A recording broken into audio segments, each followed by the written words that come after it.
Hi friends, welcome to the Fin Guy. आज इस video में हम जो टॉपिक के ऊपर बात करेंगे वो एकदम बेसिक ये है। हमारे स्टॉक मार्केट में करीब 2500 के करीब स्टॉक लिस्टेड है। इनमें से हमने सुना है कई को लार्ज कैप बोला जाता है, कई को मिड कैप बोला जाता है, कई को स्मॉल कैप बोला जाता है।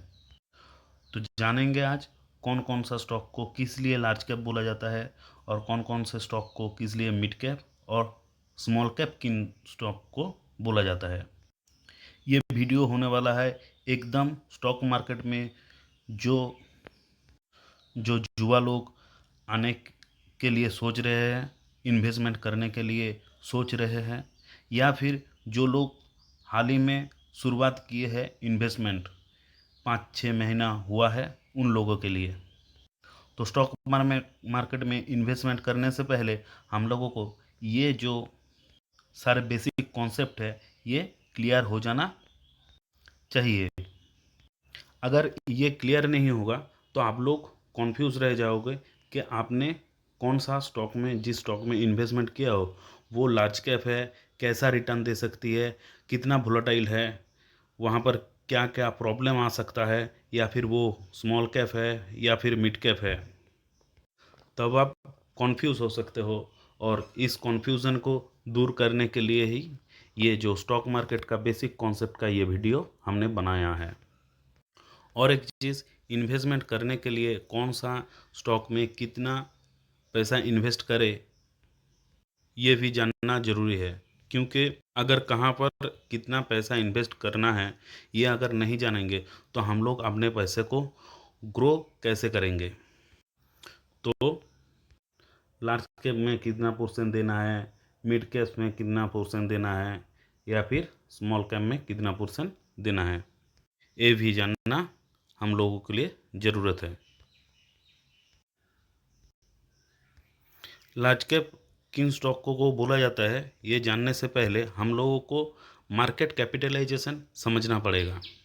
मार्केट वैल्यू और मार्केट कैपिटलाइजेशन क्या है, इस इसको सीधी बात में बोले तो कंपनी का जितना भी मार्केट में उसका शेयर्स लिस्टेड है, जितना भी टोटल शेयर जो लिस्टेड है उसका जो वैल्यू आता है वो टोटल वैल्यू को ही मार्केट कैपिटल। ये एक कंपनी है जो जिसका नाम है reliable pen company. Reliable pen company, ये कंपनी पेन बेचता है, ठीक है। तो इसका जो टोटल जो शेयर मार्केट में इसका स्टॉक्स लिस्टेड है, मान लीजिए उसका नंबर है 200। ये ये जो 200 शेयर लिस्टेड है, स्टॉक लिस्टेड है, इनमें इसका हर एक का प्राइस है मान लीजिए 20 रुपये।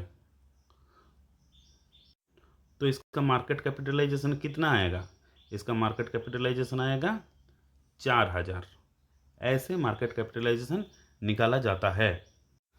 तो मार्केट कैपिटलाइजेशन मतलब नंबर ऑफ शेयर किसी स्टॉक का इनटू प्राइस। तो इसी हिसाब से सेबी ने, security exchange board of India ने, मार्केट कैप के हिसाब से large cap, mid cap and small cap में कंपनियों को डिवाइडेड किया है। इनमें से जो लार्ज कैप है वो इंडिया का टॉप 100 जो स्टॉक है उनका 1 से लेकर 100 तक जितना भी टॉप मोस्ट कंपनी है उनको लेकर लार्ज कैप कंपनी बनता है। और मिड कैप कंपनी कौन सा है, 101 से लेकर 250 250 तक जितना भी कंपनी है, इन 150 कंपनी को लेकर बनता है मिड कैप। और स्मॉल कैप जो है वो है 250 के बाद 251 से लेकर जितना भी स्टॉक है शेयर मार्केट में वो सारे स्टॉक।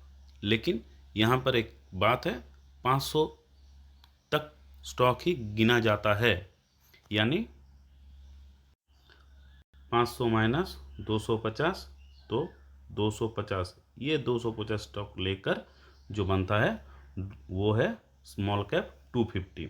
और मिड कैप का भी वैसा ही होता है, मिड कैप 150 और लार्ज कैप है फास्ट 100 स्टॉक।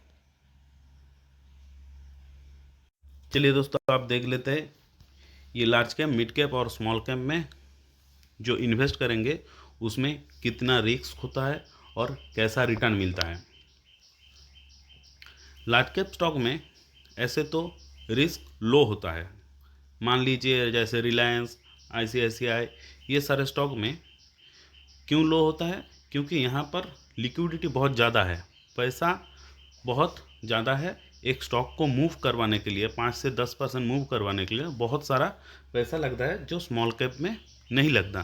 स्मॉल कैप में थोड़े पैसे से ही प्रोमोटर लोग उस स्मॉल कैप कंपनी को 10% 20% ऊपर नीचे या फिर 30% 40% ऊपर नीचे कर सकता है। लेकिन लार्ज कैप कंपनी को 5 से 7% एक दिन में अप डाउन किया जा सकता है, ज़्यादा से ज़्यादा। तो लार्ज कैप कंपनी हम लोग बोल सकते हैं ज़्यादा स्टेबल है, और स्मॉल कैप कंपनी उतना ज़्यादा स्टेबल नहीं है। तो रिस्क भी लार्ज कैप कंपनी में लो होता है और स्मॉल कैप कंपनी में हाई होता है। ये दोनों के मुकाबले जो मिड कैप है उनमें रिस्क थोड़ा सा कम होता है, क्योंकि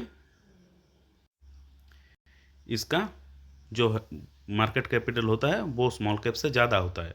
और यहाँ पर रिटर्न कैसा मिलता है, लार्ज कैप में हाई लिक्विडिटी होने से इसका लो वोलाटिलिटी होता है, और मिड कैप में मिड वोलाटिलिटी होता है, और स्मॉल कैप में बोला ही कि पैसा 10 करोड़ 8 करोड़ पैसा देने से ही